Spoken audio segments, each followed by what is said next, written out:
দেখেন কিছুদিন আগে কিন্তু রায়পুর বাজার যে একটা মারামারি হলো, এটা খুব খারাপ একটি বিষয়। আমি সেই উদ্দেশ্যে আপনাদেরকে কিছু কথা বলতে চাচ্ছি।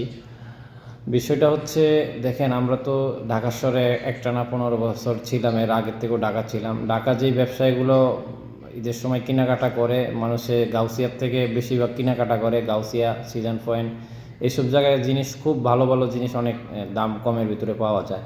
আর কিছু কিছু ঢাকা শহরে বেশিরভাগ দোকান আছে যেগুলোর মধ্যে একবার অ্যাকুরেট দেওয়া। এখন কাস্টমার যাব, কাস্টমারের যেটা পছন্দ হইব সেই পোশাকটা সে তার সামর্থ্য অনুযায়ী কিনবে।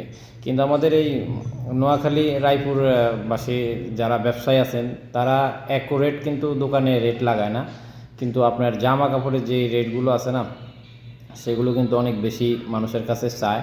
এবং বিশেষ করে বিভিন্ন গ্রামের মানুষ বিভিন্ন জায়গার থেকে এই অটো দিয়ে কেনাকাটা করতে যায়। আর তারা এই যে গ্রামের মানুষের সাথে খুব বাজে একটা ব্যবহার করে।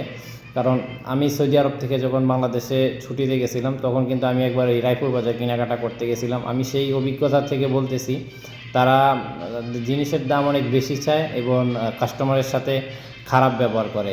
আর এই ব্যবহার খারাপ করে কিন্তু ওই রায়পুর বাজার মারামারি ঝগড়া কিন্তু এর আগে একবার হয়েছে, আপনারা দেখছেন যে একটা লোক তার ওয়াইফকে নিয়ে গেছিল এবং দামের ভিতরে মারামারিটা হয়েছিল।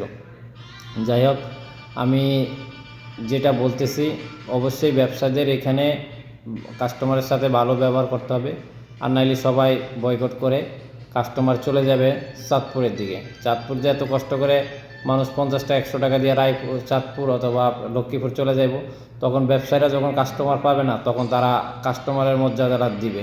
ভিডিও